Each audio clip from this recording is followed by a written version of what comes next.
quem você é vai definir aquilo que você terá, né? Exatamente. Sejam bens materiais, sejam nos relacionamentos, enfim.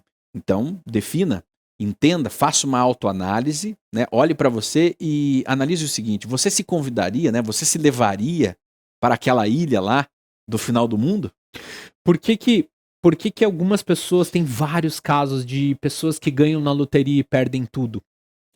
Porque elas não são, né? Elas não Exato. são a pessoa para ganhar na loteria. Porque ter depende só de condições, vamos dizer assim, materiais, né? Materiais, Você de pode ganhar um sorte, de prêmio e tal. ação. O fazer depende da condição física, Isso. né?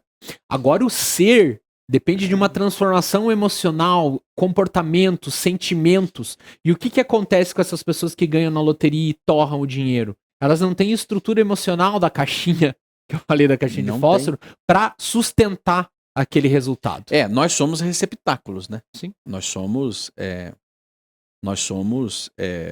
vasos e nós recebemos energia. Mais ou menos depende do vaso que nós Depende do somos, vaso. né? Então, quero ter mais, quero ter um relacionamento melhor, um trabalho melhor, quero ganhar mais, eu tenho que me tornar um vaso para aquele objetivo. Cada vaso tem o seu objetivo, né? Cada recipiente ele vai receber ali uma quantidade de energia específica. Se vier muita energia, se vier muito, o recipiente vai transbordar, né? Ou ele vai quebrar, ele vai rachar com o peso daquela responsabilidade, né? Uhum. Então nós temos que irmos nos moldando, né? Para quem acredita em Deus, né? Deus nos ajuda a nos moldarmos, a nos transformarmos em estruturas maiores e melhores, para recebermos as melhores bênçãos, né? As bênçãos maiores, né? Então, é uma constante transformação. Eu gostaria de trazer com você agora 6 leis interessantes que vão mudar a sua concepção sobre a autorresponsabilidade e, principalmente, nos relacionamentos. Vamos lá. A primeira, se é para criticar, cale-se. Essa é importante, né? Né, Fábio? Porque a nossa língua, ela tem poder, né? Antes de abrir a boca para falar alguma coisa, né, para criticar, poxa, eu tenho a crítica construtiva. Bom, vamos partir daí que não existe crítica construtiva. Crítica é crítica, né? Seja ela qual crítica for, ela sempre vai ser uma crítica. E se você tem a oportunidade de ajudar a crescer, né, não é uma crítica, né? É uma outra abordagem, mas a crítica, ela é sempre uma crítica. Agora, por que você tem a necessidade de emitir a sua crítica?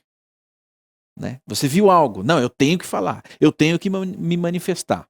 Mas o quanto você vai contribuir para que aquilo realmente mude, para que aquilo realmente torne-se melhor? Ou você só vai falar para massagear o seu ego? Tem pessoas também Né? que são viciadas emocionalmente em criticar. Exato. Elas se alimentam daquela reação que outras pessoas dão. Elas gostam muitas vezes de cutucar, de ver a reação no outro. Então, tudo pode ser dito, Simão, mas depende o como.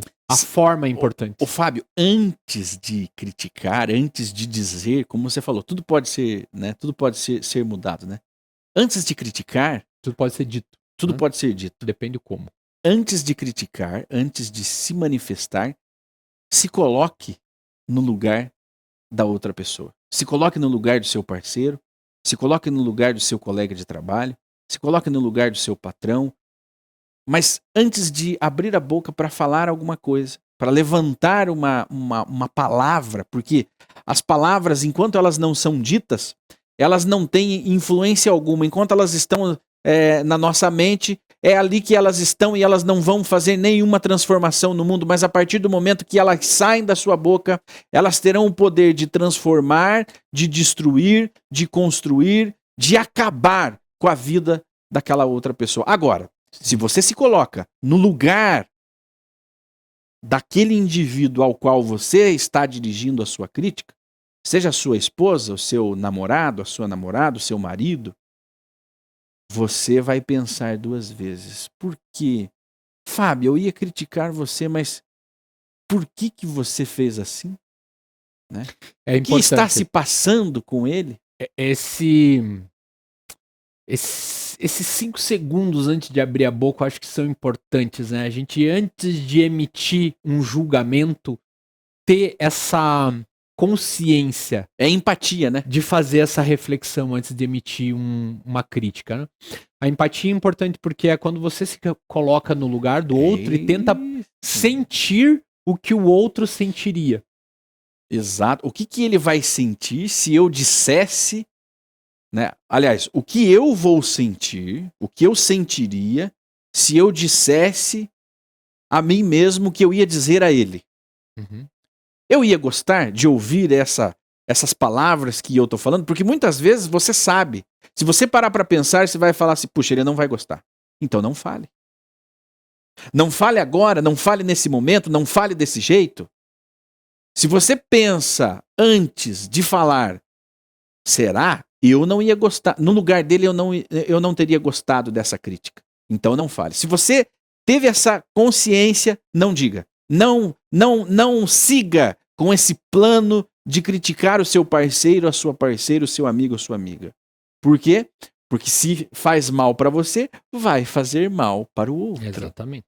Essa é uma lei bem importante, né? Que traz tudo. Eu acredito que ela traz tudo que você vai colocar aqui de leis, traz mais consciência em relação a como eu me comporto. Então, a questão da palavra ter poder é realmente como você falou, as palavras elas podem elevar ou elas podem destruir, desmoralizar, desmotivar, porque são formas de a gente passar energia para as outras pessoas, passar sentimentos, porque a palavra ela não é só uma palavra, mas ela tem um composto de intenção, ela tem um composto ali do que a gente está passando para uma outra pessoa, tem um conteúdo ali. Então nós temos que ser muito responsáveis aí com realmente as nossas falas. Então vamos lá, coloca aqui, ô produção. Primeira lei, se for para criticar, cale-se. Antes, se coloque no lugar do outro. Use de empatia. O que ele pensa, o que ele vai pensar, ou como eu me sentiria se ouvisse essa crítica. Então, vamos lá. Número 1, se for para criticar, cale-se. Vamos para a lei número 2. Se é para reclamar, dê sugestão. Olha só, Fábio. Isso é muito deveria ser uma lei aí principalmente para o ambiente de trabalho, né? Quantas pessoas vivem reclamando que não crescem na carreira, que não têm oportunidades, que meu chefe não me olha, mas o quanto dessas pessoas tem realmente trabalhado para levar novas ideias e melhorar os ambientes? Ofereça soluções construtivas ao invés de reclamar. Esse é o desafio, né? Eu gosto de uma história, né? Eu sempre falo isso para o pessoal, assim, no trabalho, nas mentorias, né? Você tem que ser igual o Zé. Ah, mas que Zé? O Zé do Egito. Zé do Egito. José do Egito. Foi o cara que mais solucionou problemas vamos dizer aí, que a gente tem alguns registros de problemas muito grandes da humanidade, né? Ele criou o maior plano econômico que se tem registro na história, resolveu uma crise, era escravo, foi vendido como escravo, não perdeu a postura, teve a mulher do mestre lá dele que tentou aprontar para ele foi preso de novo, depois acabou sendo governador do Egito. Mas por quê? Né? Resumo dessa história. Ele era um grande resolvedor de problemas. Ele não se deixava abater. Não se deixava ficar só reclamando. Ele ia pra frente, tinha ideias, ia lá e se colocava de prontidão. Era um criador de soluções. Criador de soluções. Né? Antes de criticar, traga soluções. Então, a sua mulher fez um bolo. Não ficou bom, né? Não ficou tão legal, não ficou tão bonito. Ao invés de você falar, poxa, mas esse bolo tá com gosto horrível. Esse bolo está feio, ele não está apetitoso. Sugira uma receita nova. Sugira uma receita nova. Sugira uma receita nova, pega ali na internet. Sugira sair pra jantar. Vamos sair pra jantar, exatamente. Poxa, não cozinha, tá vendo que ela vai fazer aquele bolo betumado, né, que não cresce de novo. Às vezes é pra te agradar. Mas se você não... não se preocupe hoje com esse lanchinho, vamos sair para comer fora. Ou vou trazer uma surpresa. Não se preocupe, vou trazer uma surpresa, vou trazer encomendar um bolo delicioso da confeitaria. Bom, é um exemplo prático e muito simples, né? De como resolver isso. Então, vamos lá. Se é para reclamar, dê sugestões. Aquela caixinha, né, de reclamação, ela já foi substituída em muitas empresas pela caixinha de sugestão, né? Sugira com boas ideias. E aí a pessoa vai pensar 2 vezes antes de reclamar. Apontar crítica, apontar defeitos é muito fácil. Exatamente. Mas e as soluções? E como montar um plano de forma prática para resolver? Porque talvez, às vezes a gente pergunta para pessoas, tá, e qual a sua sugestão? O que você faria? Me dê uma sugestão. A pessoa trava, a pessoa não tem ideias. Eu só sei que tá ruim do jeito que tá. Mas eu não tenho soluções. Não tem valor, né? Aí não tem valor, você não agrega valor na sua participação. Então, se for para reclamar, não reclame, né? Antes de reclamar, não. Sugira. Leve uma sugestão para mudar o que precisa ser mudado. Isso vai te obrigar, se você não tem a solução, você vai ficar quieto e vai te obrigar a estudar uma solução melhor do que aquela que está sendo colocada à mesa, né? Então, é isso. É a segunda lei aí, muito importante. Você vai mudar a forma de se relacionar a partir daí. Porque você já evita 2 problemas, né? Você já evita a crítica, porque você vai se colocar no lugar do outro. E você evita a reclamação, porque você, antes de reclamar, vai pensar numa solução. E a abordagem se torna diferente a partir daí. Sim, né? Exatamente. Então você começa a mudar a sua conduta diária junto das pessoas que você se relaciona. Pensamentos geram sentimentos que vão gerar comportamentos, né? Então tudo que a gente está passando é também para mudar a mentalidade, né? Isso, como consequência, vai mudar a forma como as pessoas se sentem e mudar comportamentos. Terceira lei: se é para buscar culpados, traga soluções. Exatamente, porque quando a gente fica nessa questão aí a gente volta na história do locus externo, né?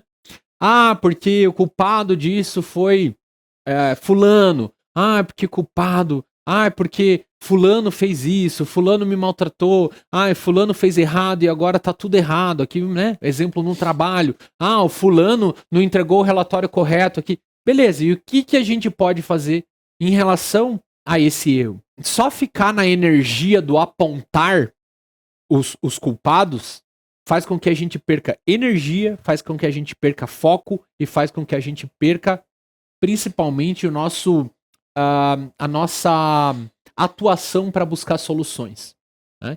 Então, se for para realmente buscar culpados, busque solução, busque como resolver o problema. Depois a gente trata em relação à pessoa, né? Mas primeiro foco na solução. Foco na solução.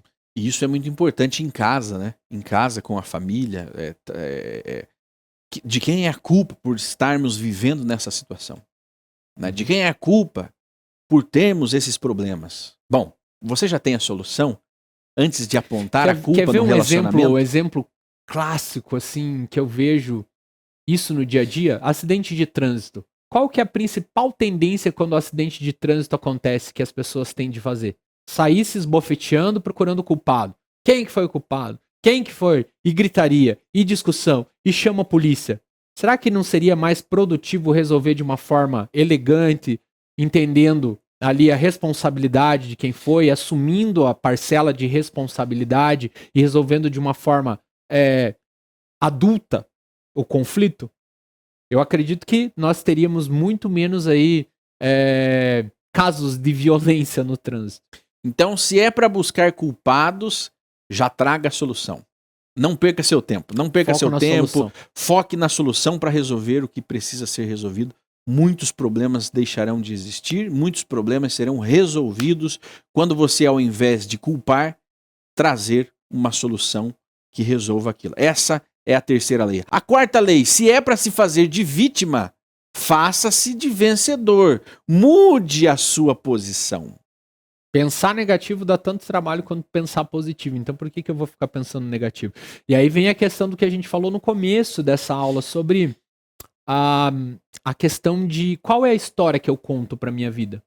Será que as histórias que eu tenho contado, porque eu fui abandonado, porque eu não presto, porque eu não sou capaz, porque a minha família não gosta de mim, enfim, são N histórias aqui que eu tô dando somente alguns exemplos.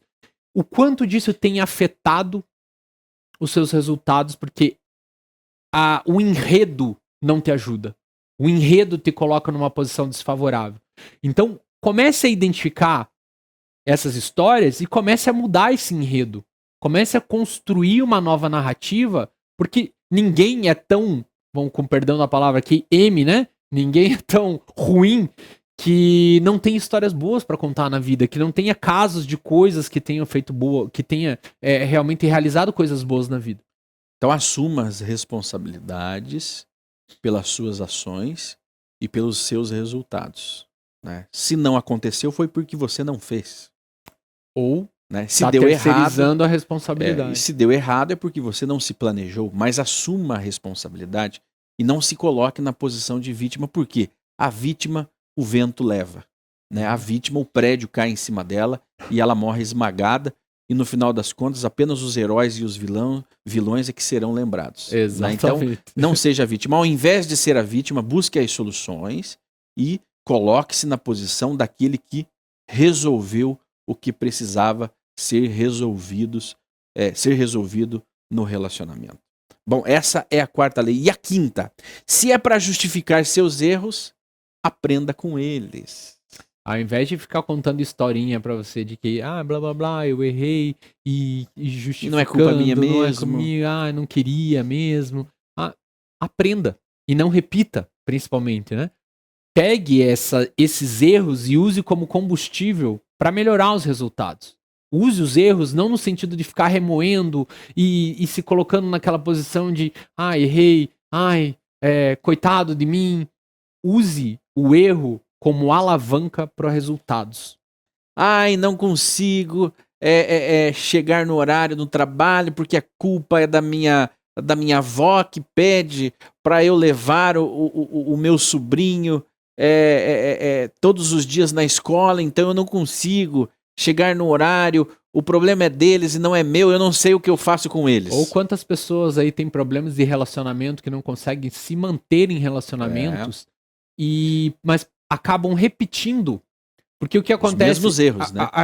A repetição de padrão, quando a pessoa não assume os erros, não olha de uma forma honesta em relação aos próprios defeitos, em relação aos próprios desvios de caráter, desvios de conduta, ela acaba repetindo isso e acaba contando histórias que tenta justificar aquilo como se ela fosse a inocente da história.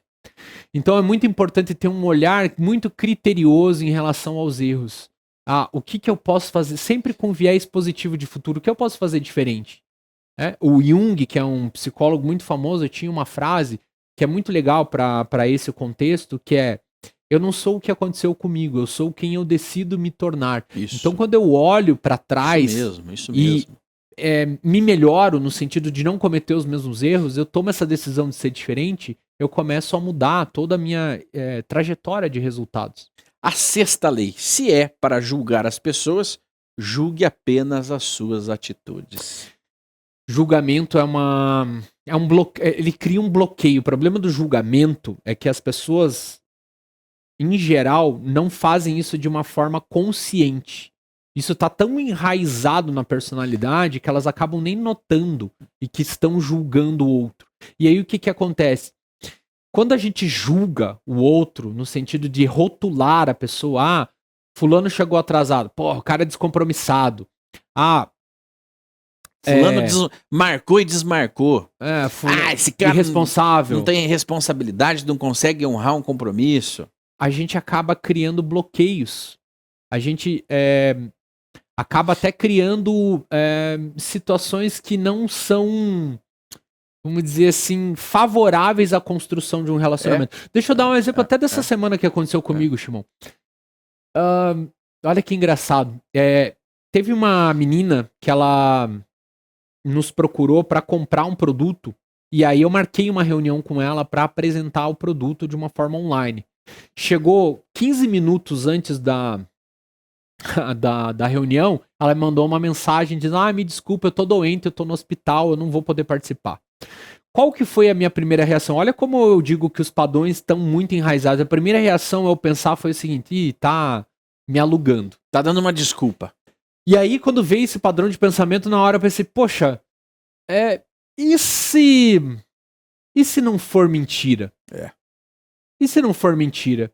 Aí eu resolvi assim falar: moça, ó, é o seguinte, sinto muito, espero que você melhore logo e que a gente pode marcar num outro horário, enfim. E mandei essa mensagem pra ela. Ela falou: então vamos marcar, acho que foi sexta-feira que ela remarcou agora, passada. Vamos remarcar? Beleza, vou remarcar. E eu tinha esquecido. Você acredita que ela me chamou? Nós fizemos, ela me chamou, eu dei o atendimento, fiz o atendimento e ela realmente estava doente com pneumonia e ela comprou depois o produto. Olha aí, se você tivesse feito um pré-julgamento, se eu tivesse feito um pré-julgamento, atendido mal, queira ou não, quando a gente julga, a nossa comunicação deixa evidente que a gente tá desconfortável. E a comunicação aqui não é só falada, é a comunicação não verbal, é a entonação, são pequenos gestos que a gente emite que o outro percebe. Então a questão do julgamento tem isso, ele prejudica também a nossa comunicação. Então evite julgamentos pessoais e foque nas ações. Exatamente. Nas suas ações e nas ações da outra pessoa, né? Bom, ela fez algo, ela te trouxe um problema. Antes de você emitir o julgamento, analise como ela age, né? O porquê, por que ela está falando isso, né? E analise como você está se sentindo, né? E o que fazer para recuperar aquele tempo perdido. Você falou uma coisa muito importante, a questão de como a gente está se sentindo. Muitas vezes os casais brigam por causa de julgamentos, né? Isso. A pessoa fez alguma coisa errada, mas você... No começo dos relacionamentos é tudo gatinho, gatinha, depois os animalzinhos vão crescendo, aí vira vaca, vira o porco. Então o que acontece? A gente tem que ter essa clareza de que se a gente está se sentindo prejudicado, a responsabilidade por esse sentimento é nosso. E aí cabe a nós usarmos a comunicação não violenta. Aqui é um ponto bem legal de trazer, né? Pra gente parar de julgar, ao invés de falar, você é descompromissado, você não tem cuidado com as coisas, né? Aquela comunicação muito agressiva, a gente pode transformar isso numa comunicação não violenta. Como que funciona isso? O colega chegou atrasado? Olha, fulano, percebi que você chegou atrasado, dia tal, coloca fatos e dados, né? Se isso é recorrente, coloca assim pra pessoa: olha, toda vez que você chega atrasado, você passa eu me sinto, né? Na verdade, aí você traz a responsabilidade, né, pra si. Toda vez que você chega atrasado, eu me sinto desrespeitado, porque meu tempo é muito importante e eu gostaria de fazer um pedido. Você poderia chegar 5 minutos adiantado para os nossos compromissos, para que assim a gente possa realmente ter uma relação aqui de mais confiança? Então é uma forma, ao invés de chegar, porra, você é um descompromissado, coloca como você se sente. Coloca dados, fatos, observa, coloca a necessidade e faz um pedido. É uma forma muito diferente de tratar, ao invés de simplesmente julgar. A comunicação, né, positiva. Você sabia que quando você se atrasa, você faz falta aqui? Isso empresa? Também. Quando você não vem, quando você falta, né? Passa aqui, os outros colegas, né, precisam aqui, precisam, né, de você, da tua ajuda, do teu compromisso. Né? Em casa também, nos relacionamentos, né? Você sabia que ao não fazer isso, você me deixa triste, né? Ou você sabia que quando você faz isso eu fico muito feliz, né? Isso me motiva, isso me alegra, isso me faz querer estar mais próximo de você, né? Ou em questões negativas, né? Quando você deixa de fazer aquilo que foi combinado, acaba me causando isso e aquilo. mas trazer realmente os sentimentos e não apenas reclamar sem mostrar o que está causando aquele desconforto. Né? Essa é uma missão.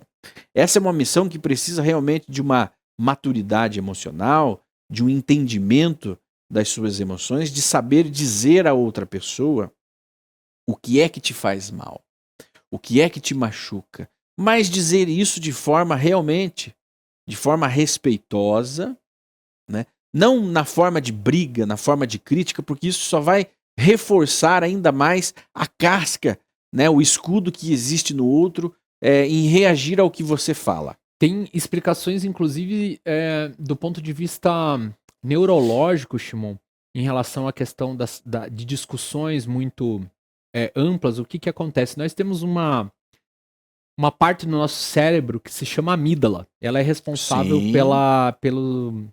Ela é como se fosse um alarme de incêndio, né? Quando a casa está pegando reações, fogo, né? Ela é responsável pelo nosso circuito de medo, né? De ataque, fuga, de medo. Então, quando a gente adota uma comunicação agressiva para se comunicar com as pessoas, a gente começa a acionar esse circuito de medo nas pessoas. E aí o que acontece? Se você coloca muito a pessoa numa situação de ataque e esse sistema ele começa a ser muito ativado, isso desliga toda a parte da frente do cérebro, que é a parte do córtex pré-frontal, que é responsável pela razão. E o que acontece? Quando a gente está sob efeitos de forte impacto emocional, com o que se chama de sequestro da amígdala, o que é o sequestro da amígdala? É esse desligamento da parte frontal do cérebro, perde porque a consciência, a amígdala, né, está super É. ativada, a gente começa a atuar como se estivesse bêbado, de forma irracional. Por que existem os crimes passionais? E existe até na lei uma brecha, né, para atenuar a pena por crime passional. Porque é quando a pessoa agiu sob forte emoção. Sequestro da amígdala. Mike Tyson, não sei se você lembra, na luta contra o Evander Holyfield, que ele mordeu a orelha do Evander Holyfield, aquilo foi um caso clássico do sequestro da amígdala. Ele perde o controle das emoções. Ele perdeu totalmente o controle do mecanismo racional do cérebro. Então a gente tem que realmente ter essa responsabilidade. Né? Muito bem, então são ferramentas importantíssimas e são leis interessantes para que você aplique-as no seu dia a dia. Você vai perceber que você vai deixar de entrar em muitas enrascadas nos relacionamentos, em casa, com os amigos, no trabalho. Você evitará muitos problemas ao pensar nestas 6 leis. Exatamente. Né? Leve elas com você, anote, né, e vai colocando em prática no seu dia a dia a aplicação, né, dessas ferramentas poderosas